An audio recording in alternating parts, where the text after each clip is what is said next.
ఈ తుఫాను బీభత్సం అన్నది దాదాపుగా చూస్తే నిజం చెప్పాలనంటే విండ్ షేర్ ఫామ్ అయ్యి కాస్తో కూస్తో తుఫాన్ డిసిపేట్ అయ్యి తీవ్రత తగ్గినప్పటికీ కూడా రైతుల మీద మాత్రం దీని ప్రభావం చాలా సివియర్గాను సీరియస్గాను దీని ప్రభావం చోటు చేసుకుంది. ఎందుకంటే పంట బాగా పొట్టకొచ్చిన సమయంలో జరిగిన కురిసిన ఈ వర్షాల వల్ల పంట నేల ఒరిగింది. ఆ నేల ఒరిగిన ఆ పంటను నీళ్ళల్లో తడవడం వల్ల మళ్ళీ అది పైకి లేయడం అన్నది కూడా కష్టమైన పరిస్థితుల మధ్య, తాళ్ళు ఎక్కువ వచ్చే పరిస్థితుల మధ్య దిగుబడి తీవ్రంగా తగ్గే పరిస్థితి వల్ల రైతు తీవ్రంగా నష్టపోయిన పరిస్థితులు ఎక్కువగా కనిపిస్తూ ఉన్నాయి.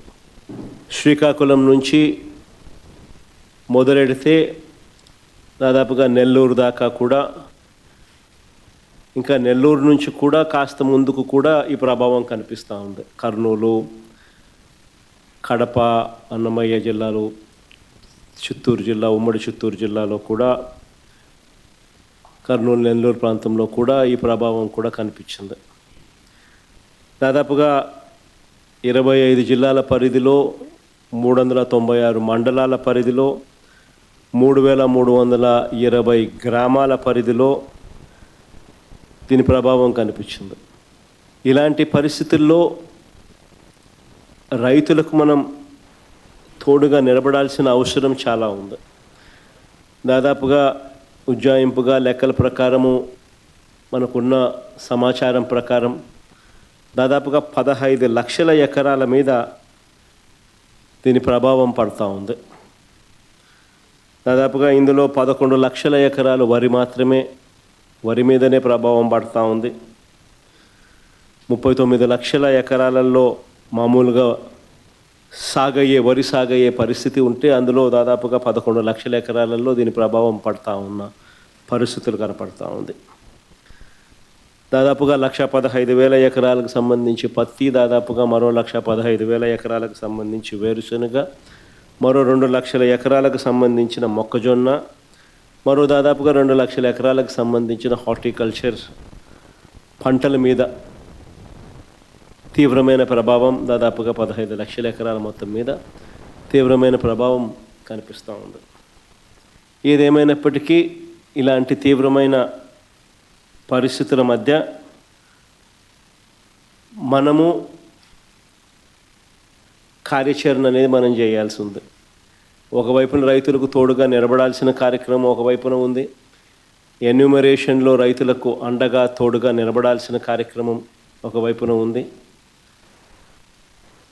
ఈ కార్యక్రమంలో భాగంగా చంద్రబాబు నాయుడు గారి ఈ హయాంలో రైతులు ఏ రకంగా పోయి ఉన్న పరిస్థితుల మధ్య ఎలా సాగుతూ ఉందనే చూడాలి. ఎందుకనంటే ఇంతకుముందు ఎప్పుడు కూడా ఇలాంటి వరదలు కానీ, తుఫాన్లు కానీ, ఇలాంటివి కరువు కానీ, ఇలాంటి ఏ పరిస్థితి వచ్చినా కూడా మన హయాంలో ప్రతి ఒక్కరికి కూడా ఈ క్రాప్ జరిగేది. ఆర్బీకే వ్యవస్థ అన్నది అప్రమత్తంగా ఉండేది.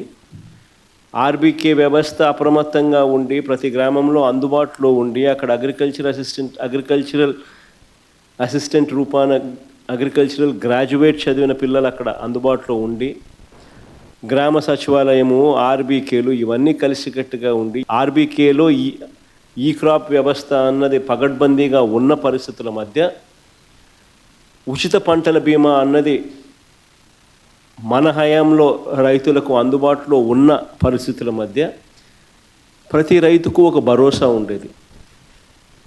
ఆ రోజుల్లో మన హయాంలో దాదాపుగా 85 లక్షల మంది రైతులకు దాదాపుగా 70 లక్షల ఎకరాల పంటకు ఉచిత పంటల బీమా అందుబాటులో ఉండే పరిస్థితి ఉంటే, ఈరోజు కేవలం ఇన్సూరెన్స్ ప్రీమియం కట్టిన వాళ్ళకు మాత్రమే, అంటే కేవలం 19 లక్షల ఎకరాలకు మాత్రమే, 19 లక్షల మంది రైతులకు మాత్రమే, అది కూడా బ్యాంక్ లోన్ అవైల్ చేసుకున్న వాళ్ళకు మాత్రమే ఇప్పుడు ఇన్సూరెన్స్ అవైలబుల్గా ఉన్న పరిస్థితిని మనం చూస్తూ ఉన్నాం. సో మిగిలిన రైతుల పరిస్థితి ఏం కావాలా? దాదాపుగా 85 లక్షల మంది రైతులు, దాదాపుగా 70 లక్షల ఎకరాల పంట మన హయాంలో ఈ క్రాప్ ద్వారా వీళ్ళందరికీ ఉచితంగా పంటల బీమా అందుబాటులో ఉండేది. ఈరోజు ఆ పరిస్థితి పోయి కేవలం బ్యాంకు లోన్లు తీసుకున్న వాళ్ళకు మాత్రమే ఆ లోన్లు ఉన్నాయి కాబట్టి ఆ బ్యాంకర్లు కట్ చేసిన ఇన్సూరెన్స్ సొమ్ము అంటే కేవలం 19 లక్షల మంది రైతులకు మాత్రమే అవైలబుల్, కేవలం 19 లక్షల ఎకరాలకు మాత్రమే అవైలబుల్. ఇలాంటి పరిస్థితుల్లో రైతు తీవ్రంగా నష్టపోయిన పరిస్థితిలో మనం రైతుకు తోడుగా నిలబడాల్సిన అవసరం ఉన్న పరిస్థితి. మరోవైపు చూస్తే ఇన్పుట్ సబ్సిడీ అన్నది ఈ ప్రభుత్వ హయాంలో అసలు వాస్తవం ఏమిటి అని చెప్పి చూస్తే ఈ 16 నెలలకు గాను అసలు ఎంత ఇన్పుట్ సబ్సిడీ ఈ ప్రభుత్వం ఇచ్చింది, ఎంతమంది రైతులకు ఇన్పుట్ సబ్సిడీ ఇచ్చింది అని చెప్పి ఒకసారి గమనిస్తే దాదాపుగా ఈ 16 నెలల్లో ఈ డీప్ డిప్రెషన్స్ కానీ సైక్లోన్స్ కానీ ఇలాంటివి రాష్ట్రంలో పంటలు నష్టపోయిన పరిస్థితులు దాదాపుగా 2024 నుంచి చూస్తే జూన్ నుంచి చూస్తే దాదాపు 16 సార్లు ఉత్పన్నమైనాయి. ఈ 16 సార్లకు సంబంధించి ఎంతమంది రైతులకు ఇన్పుట్ సబ్సిడీ అందింది, ఎంతమంది రైతులకు నష్టపోయిన పరిస్థితుల మధ్య వాళ్ళకు ప్రభుత్వం తోడుగా నిలబడింది అని చెప్పి చూస్తే ఈ ప్రభుత్వం తరపు నుంచి గుండు సున్నా కనిపిస్తుంది. అంటే ఏ ఒక్క రైతుకు కూడా ఇన్పుట్ సబ్సిడీ అన్నది అందించని పరిస్థితిలో ఈ రాష్ట్ర ప్రభుత్వం కనిపిస్తూ ఉంది. దాదాపుగా వీళ్ళు ఈ క్రాప్ చేయకుండా రైతులను నిర్లక్ష్యం చేసినప్పటికీ కూడా వాళ్ళ దగ్గర ఉన్న వాళ్ళ లెక్కల ప్రకారమే చూసినా కూడా దాదాపుగా 5.5 లక్షల మంది రైతులకు ఇన్పుట్ సబ్సిడీ రూపేణ 600 కోట్లు ఇవ్వాలని అది ఇవ్వకుండా ఎగరగొట్టిన పరిస్థితులు మనం చూస్తూ ఉన్నాం. మిర్చికి క్వింటాలకు 11,781 రూపాయలు ఇస్తాము, కొనుగోలు చేస్తాము అని చెప్పినారు క్వింటాలకు. ఆశ్చర్యం కలిగించే విషయం ఏంటంటే ₹1 ఇవ్వాల. పొగాకు కొనుగోలు చేస్తామన్నారు, ఎక్కడ దిక్కు దానికి కూడా పొగాకు కొనుగోలుకు కూడా ఎక్కడ కూడా చేసిన పుణ్యం కట్టుకోలేదు. మామిడికి ₹12 కొనుగోలు చేస్తామన్నారు కిలోకు, ఒక రైతుకు మంచి చేయలేదు. ఉల్లికి క్వింటాలకు 1200తో కొనుగోలు చేస్తామని చెప్పినారు, చేతులు ఎత్తేసారు. తర్వాత హెక్టారుకు 50,000 ఇస్తామన్నారు, అది ఇచ్చిన పుణ్యం కూడా వీళ్ళు కట్టుకోలేదు ఎప్పుడు. సో అన్ని రకాల కూడా ఈ క్రాప్ అన్నది నీరుగార్చేశారు, ఆర్బీకేలు అన్నది నిర్వీర్యం చేసేశారు. ఇన్పుట్ సబ్సిడీ ఇచ్చే కార్యక్రమాలు పట్టించుకున్న పరిస్థితుల్లో లేవు. ఉచిత పంటల బీమా ఎత్తేసినారు. ఏ పంటకు కూడా గిట్టుబాటు ధరలు రాని పరిస్థితిలో రైతు తీవ్రంగా ఈ 17 నెలలు చంద్రబాబు నాయుడు గారి పాలనలో నష్టపోయిన పరిస్థితులు మనం చూస్తూ ఉన్నాం. ఇవన్నీ మ్యాన్మేడ్ కెలామిటీస్.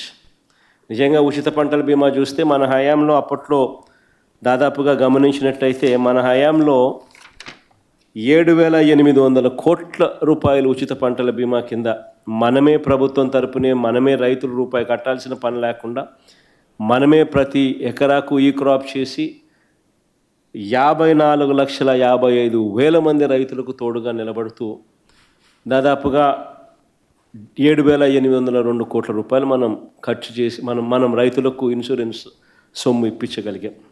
ఈరోజు పరిస్థితి ఇంత దారుణంగా ఉంది. ఒకవైపున ఇవన్నీ మ్యాన్మేడ్ తప్పిదాలు ఇన్ని కనిపిస్తూ రైతు తీవ్రంగా నష్టపోయిన పరిస్థితులు ఒకవైపున కనిపిస్తూ ఉండగా, మరోవైపున ఇటువంటి సైక్లోన్ రూపేణ జరిగిన నష్టం,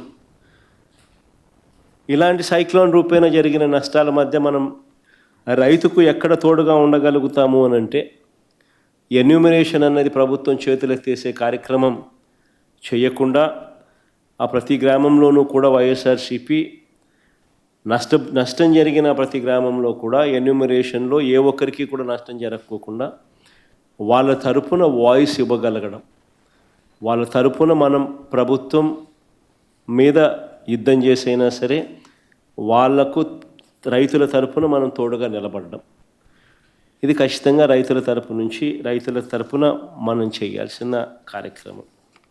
మీ ప్రాంతాలలో మన కోఆర్డినేటర్లు, అసెంబ్లీ కోఆర్డినేటర్లు ఎక్కడెక్కడే అసెంబ్లీ కోఆర్డినేటర్లు అందరూ కూడా చురుగ్గా పాలుపంచుకుంటా ఉన్నారు. మనం ఇచ్చిన పిలుపు మేరకు, మీరు కోఆర్డినేట్ చేసిన తీరు మేరకు వీరంతా కూడా పలు కార్యక్రమాలలో ఇప్పటికీ అందరూ కూడా పాలుపంచుకునే కార్యక్రమం జరుగుతూ ఉంది. శ్రేణులందరూ కూడా ఈ కార్యక్రమంలో కూడా పాలుపంచుకుంటూ ఉన్నారు. వాళ్ళందరికీ ఒకవైపున అభినందనలు తెలియజేస్తూనే మరోవైపున వాళ్ళందరినీ ఇంకా కాస్త ప్రోత్సహించి ఇంకా మెరుగ్గా వాళ్ళు పాలుపంచుకునే విధంగా, తద్వారా రైతులకు ఇంకా మంచి జరిగే పరిస్థితులు క్రియేట్ కావాలి. కాబట్టి ఆ దిశగా కూడా అడుగులు వేయాల్సిన అవసరం ఉంది. ఏ రైతు కూడా మిగిలిపోకుండా అవస్థపడే పరిస్థితి రాకుండా ఆ రైతుకు తోడుగా ఉండే కార్యక్రమంలో మన వంతు కృషి ఏం చేయాలనో అవన్నీ కూడా గట్టిగా చూసుకునే కార్యక్రమాలు చూసుకుందాం. హిట్ టీవీ యాప్, ఇందులో short news, live news, entertainment shows, movies, digital magazines తో పాటు మీ జిల్లా వార్తలను కూడా ఫ్రీగా చూడొచ్చు. ఇంకెందుకు ఆలస్యం, వెంటనే హిట్ టీవీ యాప్ ని డౌన్లోడ్ చేసుకుని ఫ్రీగా ఎంటర్టైన్మెంట్ పొందండి. Hit TV app. Hit TV app. Please download hit TV app. Hit TV app ని ఫ్రీగా డౌన్లోడ్ చేసుకొని ఎంజాయ్ చేయండి. మీకు నచ్చిన ఎంటర్టైన్మెంట్ కోసం హిట్ టీవీ యాప్ ని ఫ్రీగా డౌన్లోడ్ చేసుకొని ఎంజాయ్ చేయండి. హిట్ టీవీ యాప్ ని డౌన్లోడ్ చేసుకుని ఆస్వాదించండి, ఆశీర్వదించండి. ఇంతమంది సెలబ్రిటీలు హిట్ టీవీ యాప్ ని డౌన్లోడ్ చేసుకోండి అని చెప్తున్నారంటే ఎంత మంచి యాప్ ఆలోచించండి. అమెరికాలో చదవాలనుకునే వాళ్ళకి విశ్వసనీయమైన పేరు మన శౌర్య కన్సల్టెన్సీ. UK లో 1 year masters, 2 years work permit up to 5 years visa. Contact Saurya Consultancy. Contact 89851 89851.